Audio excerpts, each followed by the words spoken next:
প্রিয় শিক্ষার্থী বন্ধুরা, আজ আপনাদের জন্য আমি একটা বিশাল basic to advance learning English grammar শেখার জন্য ফ্রিল্যান্সিং ইংলিশ থেকে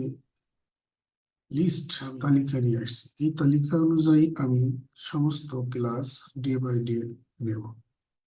আর এই ক্লাসটি প্রচার করা হবে ফ্রিল্যান্সার বিডি এক্সপ্রেস চ্যানেল থেকে। নিশ্চয়ই বুঝতে পারছো আপনারা। Freelancing English basic to advance learning English grammar content. দীর্ঘ বছর ধরে অভিজ্ঞতার আলোকে আমি এগুলো সকল শিক্ষার্থী বন্ধুদের জন্য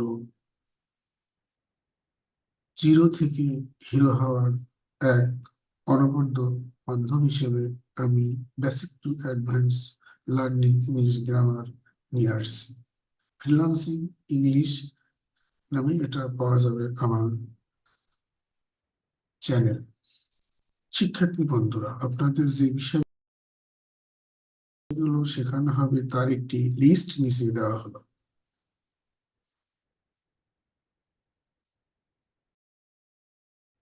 প্রথমে আসি আমরা sentence construction.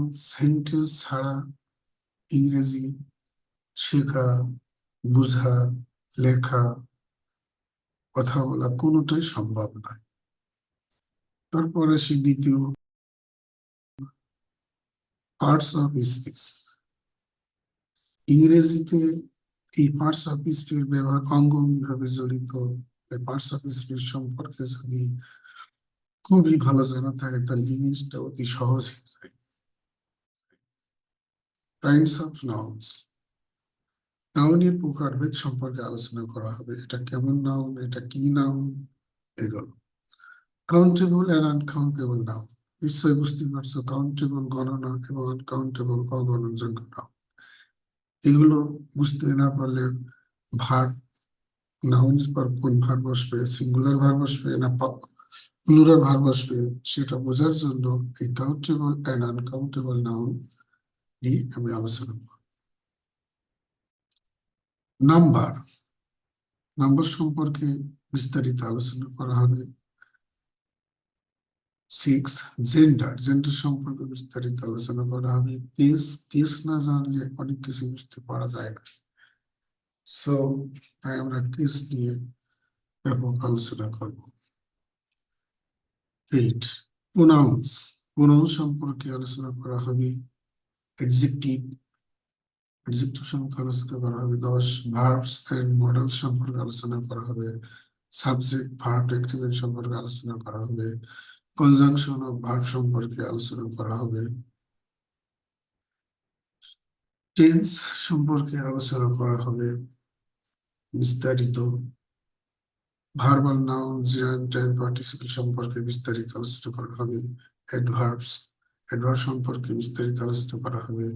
Preposition, appropriate preposition সম্পর্কে, সঠিক নিয়ম, কোথায় বসবে, কিভাবে বসবে, কার পর কি বসবে সম্পর্কে বিস্তারিত আলোচনা করা হবে। কনজাংশন সম্পর্কে আলোচনা করা হবে।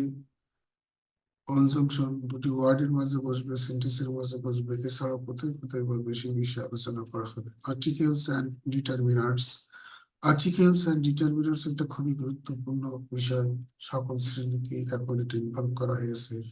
মডিফাই করা হবে। মডিফায়ার যদি ভালো জেনে ফেলা যায় তাহলে আমরা অনেক কিছু পিছিয়ে থাকবো। Structural and non structural word সম্পর্কে আলোচনা করা হবে।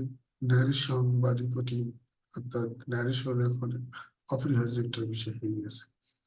ভয়েস চেঞ্জ, সবারই পরিচিতি। ভয়েস চেঞ্জ সম্পর্কে বিস্তারিত আলোচনা করা হবে। ফ্রিজ সম্পর্কে বিস্তারিত আলোচনা করা হবে। সেন্টেন্স এন্ড ইটস ক্লজ সম্পর্কে আলোচনা করা হবে। ট্রান্সফরমেশন সেন্টেন্স সম্পর্কে ব্যাপক আলোচনা করা হবে। ডাব্লিউএস কোর্সের সম্পর্কে আলোচনা করা হবে। Formation of words and antonym সম্পর্কেও অনেক আলোচনা করা হবে।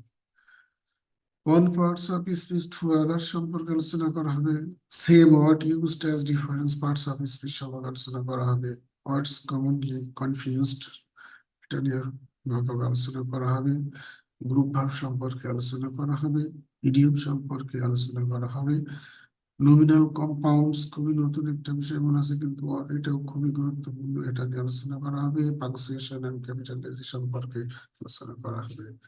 বিষয়গুলো কন্টেন্টস আকারে সাজিয়েছি, আশা করি আপনারা দেখবেন এবং এই বিষয়গুলো আমি বিস্তারিত ডে বাই ডে সবকিছু আলোচনা করবো বিস্তারিত। কতগুলো পয়েন্টের উপরে একাধিক ক্লাস হতে পারে, সেগুলো ডে বাই ডে আমার চ্যানেল সাবস্ক্রাইব করে রাখলে আপনারা ডে বাই ডে পেয়ে যাবেন। আশা করি সবাই ভালো থাকেন। আল্লাহ হাফিজ।